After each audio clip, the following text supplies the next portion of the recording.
Aisha, how would you rank this government's record when it comes to security? On a scale of 1 to 10, I would say 1. And I think one thing that I haven't heard in the conversation so far is that since President Tinubu came into office, we have no diplomatic presence in any of the major capitals. And the reason why this is tied to insecurity, for example, let's use our borders with Chad, Niger, Cameroon. When you have no diplomatic presence in those areas, then you're not able to engage on the insecurity. We talked about kidnapping a few minutes ago. There must be a link between the atrocious amounts of money that are being raised by kidnappers. Over $1 billion in 2024, according to the ransoms. From ransoms. That must be what's fueling the insecurity. So there's a link between the kidnapping industry and the rising insecurity. So killing a bunch of terrorists while constantly there's a wave of terrorists coming in through the borders from Chad, from Niger. Again, another thing that's been alleged is that President Tinubu's bad handling of the coup in Niger, where he said we were going to attack them, was one of the triggers for these countries, Niger and Burkina Faso, leaving ECOWAS. I'm just saying all that is connected. Yes. So let me bring in Tunde Doherty, who is the UK chairman of the All Progressives Congress Party, the party of the president. What is your response to Aisha when she says 1 out of 10 security rating for your country? Definitely, what Aisha is saying, well, does not really have bearing. We have the diplomat that does fulfill the policies that of government. And in terms of the security situation we're talking about in Nigeria, it's not today's thing. And we must look at the solutions that this government has put into force. You find out that the security architecture in Nigeria has been changed. We talk about the collaboration between the government and the United States in terms of dealing with insurgencies right there and then. Because, you know, Nigerians don't manufacture most of this high-tech required equipment to deal with such situations. The president, the government, is really doing quite fantastic work in making sure that they fight these insurgents, collaborating with all factors or all countries that is ready to work with them. Let's bring in Anu Adeoye, a journalist for the Financial Times who recently covered Nigeria and West Africa. Anu, we can't talk about insecurity without also talking about the economy and the underlying social economic issues. Is the average Nigerian both safer and better off under President Tinubu?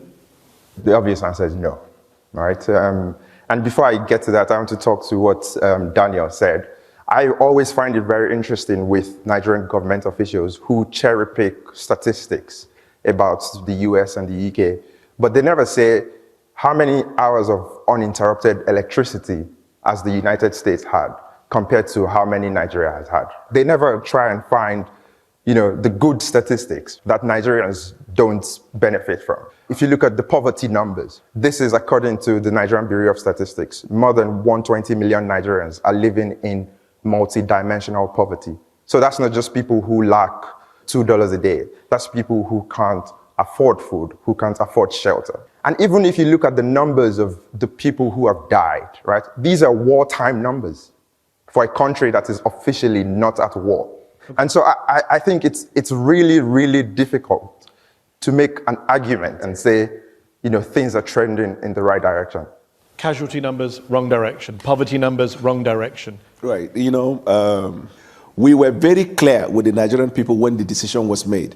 It will bring discomfort temporarily, but the long term is what we are promising. We decided to also involve intervention mechanism in dealing with some of the hardship that the people undergo. Now, when that decision was made in May 2023, it was hellish. But as I speak to you today, the numbers, the indices, and the stats are favorable to the economic reform that we have introduced. Our foreign reserve has increased substantially. Our net import dependency went down. Our export production capacity has gone up. Our naira is strengthened. We have provided opportunities for families who could not afford to send their kids to school to access grant and go and have their education, cost of fee, tuition fee, as well as the cost of living. You mentioned school. 20,000 schools in Nigeria have been shut in the last few months because of these kidnapping attacks. Correct. 18 million Nigerian school children are not going to school, according to the UN. That is the highest number anywhere in the world. Because are you proud of that? No, I'm not proud of that because of insecurity. But the measures we are taking now, we're restoring them back to their schools. And some of them who whose schools are located in places where there are no governed spaces. We're bringing them back into towns. So when you give out your stats or your opinion about an issue, also incorporate this fact so that the viewer will look at, yes, there is an obvious fact that because of the policy decision that it brought kind of untold hardship, but also we are making progress in this regard. So I agree with you. That's a fair point. We should look at things in the round, and you pointed out things you've done well. But then you need to do the same thing. Do you accept then that the poverty numbers are going in the wrong direction? Yeah, sure. It's like that's the crucial one for a lot of Nigerians. No, but numbers don't lie. 141 million people in 2026 are going to be living in poverty in Nigeria. Then I explain, 62% of the population. Then I explain to you why. Context matters. I agree context matters. It's a failure. What you did produced 62% in poverty. So the IMF, the World Bank, and the Brentwood, they have applauded the reform decision we took. Now, tell me one country of the world that will introduce that kind of reform, and there won't be consequential effect in terms of hardship. Even in the United Kingdom, as we speak, there is a cost of living crisis. Are you aware? No, I'm not aware of that. Okay. Let me bring Anu back in from the FT. Is that a fair point that Daniel makes, that the IMF, the World Bank are praising what we're doing and actions have consequences? Yeah, look, I think ultimately those reforms had to happen, right?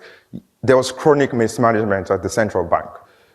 The government before the Tinubu government was an APC government. So it's the same party. So, there's only so much blame they can pass around. Yes. This fuel subsidy, you had to do something. It was riddled with corruption. But then the other part of that argument is doing those reforms should not be the end goal. It should only be the starting point. What you need ultimately is foreign direct investment in Nigeria. You need people to bring money into Nigeria to invest long term. Robust foreign direct investment in Nigeria. Let me bring in Tunde. Tunde, Anu makes the point, it's all APC governments. So you can't really blame previous government. This is all your party as